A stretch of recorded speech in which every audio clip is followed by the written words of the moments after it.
உபாகமம் 7ஆம் அதிகாரம் 6வது வசனம்.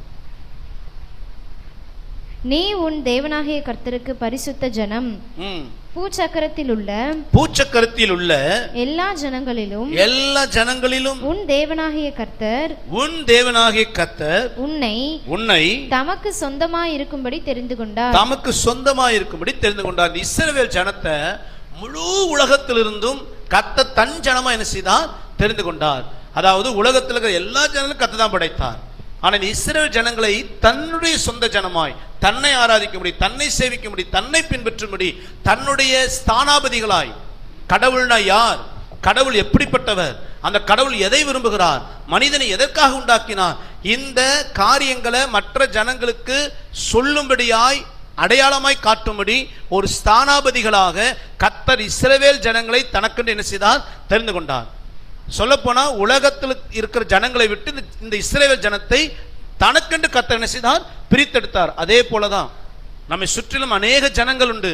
பலவிதமான பழக்க வழக்கங்கள், பலவிதமான கலாச்சாரங்கள், பலவிதமான வாழ்க்கை முறை இருக்கிற ஜனங்கள் ஏராளம் உண்டு. நம்ம உறவுகளில், குடும்பத்தில், ஒரே வீட்டுக்குள்ள இப்படி எல்லாம் இருந்தாலும் நம்மை கர்த்தர் ரட்சித்தது நம்மை அவருக்கென்று தெரிந்து கொண்டார். அல்லேலூயா.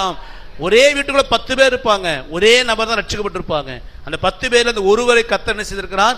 தனக்கென்று தெரிந்து கொண்டார். சொந்த பந்தம் 1000 இருக்கும், உறவுகள் 1000 இருக்கும், நம்ம மட்டும் ரட்சிக்கப்பட்டிருப்போம்.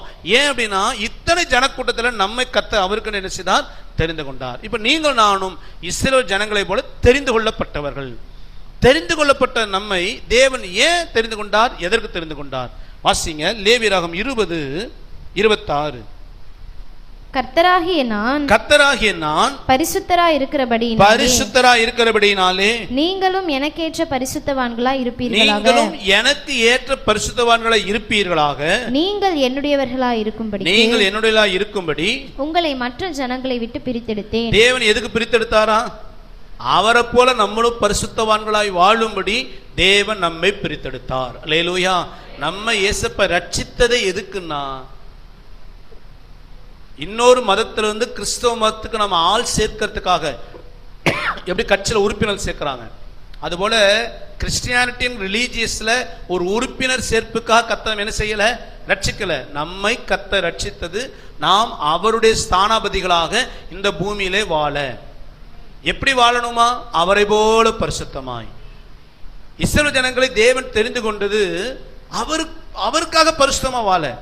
அந்த பரிசுத்த வாழ்க்கைக்காக தான் பிரமாணங்களை கொடுத்தார், கட்டளைகளை கொடுத்தார், ஊழியக்காரர்களை கொடுத்தார், பலிகளை குறித்து பிரமாணம் கொடுத்தார். இப்படி எல்லா பிரமாணம் எது கத்த கொடுத்தாருன்னா இந்த ஜனம் பரிசுத்தமாய் வாழ. அப்போ தேவன் நம்மை அழைத்த நோக்கம் நம்ம பரிசுத்தமாய் வாழ வேண்டும் என்கிற நோக்கம் நிறைவேறத்தான் ரட்சித்த நம்மை ஒரு சபையின் ஐக்கியத்தை கொண்டு வருகிறார். வேத வசனங்களை கற்றுக் கொடுக்கிறார், நல்ல ஆவிக்குரிய உறவுகளை நம்ம கற்றுக் கொடுக்கிறார். இதெல்லாம் எதுக்கு அப்படின்னா வசனத்தின்படி நம்ம வாழ்ந்து பரிசுத்தவான்களாய் மாறணும். அப்போ இந்த எகிப்திலிருந்து கானானுக்கு இந்த ஜனங்களை வழி நடத்துகிற அந்த பாதையில இந்த ஜனங்களை எப்படி நடத்த விரும்புகிறார்னா பரிசுத்தவான்களாய் நடத்த விரும்புகிறார். ஏன் அப்படின்னா இந்த வனாந்திரம் டிராவல் பண்ணி வரும் பொழுது பல தேசங்களை கடந்து வருகிறார்கள், பல கலாச்சாரமுள்ள மனிதர்களை கடந்து வராங்க. இந்த புறஜாதிகள் எல்லாம் இந்த ஜனங்களை பார்க்கும்போது அவங்க வாழ்க்கைக்கும் இவன் வாழ்க்கைக்குள்ள வித்தியாசம் என்ன செய்யணும்? பார்க்கணும். இந்த இஸ்ரவேல் ஜனம் வழிநடந்து பிரயாணப்பட்டு வரும் பொழுது சுற்றி பல தேசம், அவர்களும் கடவுளை வணங்குறாங்க, அவங்களுக்கும் பலிபீடங்கள் இருக்கு, அவனும் பலி செலுத்துகிறான், அவனும் ஒரு கலாச்சாரத்தை பின்பற்றுகிறான். அவர்கள் இந்த இஸ்ரவேல் ஜனங்களுடைய வழிபாடுகளை பார்க்கணும். நம்ம வழிபடுறதுக்கு அவன் வழிபட வித்தியாசம் இருக்கே. நாம பலி செலுத்துகிறோம், அதையே சமைச்சு சாப்பிடுறோம். அவன் பலி செலுத்துகிறான், முழுவதும் எரிக்கிறான். நம்ம பலிபீடத்துல இத்தனை தெய்வத்தின் படம் இருக்குது, அவன் பலிபீடத்துல ஒரு கடவுள் உருவமும் இல்லை. அவனை கேட்டா ஒரே ஒரு கடவுள், உருவம் இல்லாத கடவுள்ன்றான். நம்ம கலாச்சாரம் வேற, நம்ம கண்டதையும் சாப்பிடுறோம், கண்டதையும் குடிக்கிறோம். அவன் நிறைய காரியங்கள்ல சட்டத்திட்டங்கள் பேசுறான். அந்த வித்தியாசத்தை புறஜாதிகள் இஸ்ரவேல் ஜனங்களிடம் பார்க்கணும். அதுக்கு பேரு தான் பரிசுத்தம். அல்லேலூயா, அல்லேலூயா. புறஜாதிகள் மத்தியில் பரிசுத்தமாய் வழி நடத்தினார். அல்லேலூயா. வனாந்தர கத்தை எப்படி நடத்துறாரு? புறஜாதிகள் மத்தியில பரிசுத்தமாய். நம்மையும் பரலோகத்தினரை கத்த நடத்த எப்படி நடத்த விரும்புகிறார்னா பரிசுத்தமாய் நம்மை நடத்த விரும்புகிறார். அல்லேலூயா, அல்லேலூயா. ஆண்டவருடைய நோக்கம் நான் ஆரம்பத்திலே சொன்னேன், மன்னாவை கொடுத்தாரு, தண்ணியை கொடுத்தாரு, இறைச்சி, இதெல்லாம் நம்முடைய அத்தியாவசிய தேவைகள். ஆனா கர்த்தர் அழைத்த நோக்கம் பரிசுத்தம்.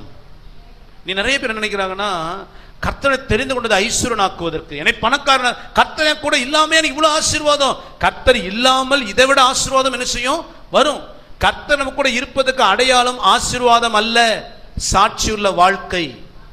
கர்த்தர் நமக்குள்ள இருப்பது அடையாளம் உலக பிரகாரமான செழிப்பு மேன்மை அல்ல, நம்முடைய வாழ்க்கையில் இருக்கிற பரிசுத்தமான காரியங்கள், அதுதான் அடையாளம். ஒரு மனிதன் கர்த்தருக்கு பயந்து வார்த்தை கீழ்ப்படிந்து கர்த்தர் பிரியமான வாழ்க்கை வாழ அவன் தன்னை அர்ப்பணிக்கிறானா, அவன் லாசரு போல தரித்திரனாய் இருந்தாலும் கர்த்தரும் கூட இருப்பார். அதே ஒரு மனிதன் தெய்வ பயம் இல்ல, கர்த்தர் பிரியமான காரியங்கள் இல்ல, ஆனா அம்பானி போல ஏகப்பட்ட சொத்து இருந்தாலும் ஐஸ்வர்யவானை போல இருந்தாலும் அவனோட கர்த்தர் இல்லை. அப்போ தேவன் மனிதனை வழிநடத்துகிறார் என்பது அடையாளம் என்ன? பரிசுத்த ஜீவியம். இஸ்ரவேல் ஜனங்களுக்கு அதனால பிரமாணங்களை கொடுத்தார். ஆனா இந்த ஜனம் அப்பப்போ பாத்தீங்கன்னா வழி தவறிட்டே இருக்கும். வழி தவறுந்த ஜனங்களை இந்த ஜனங்கள் கரைப்படும் பொழுதெல்லாம் கர்த்தர் அவர்களை சிட்சித்தாகிலும் அவர்களை சீர்படுத்தினார். அல்லேலூயா.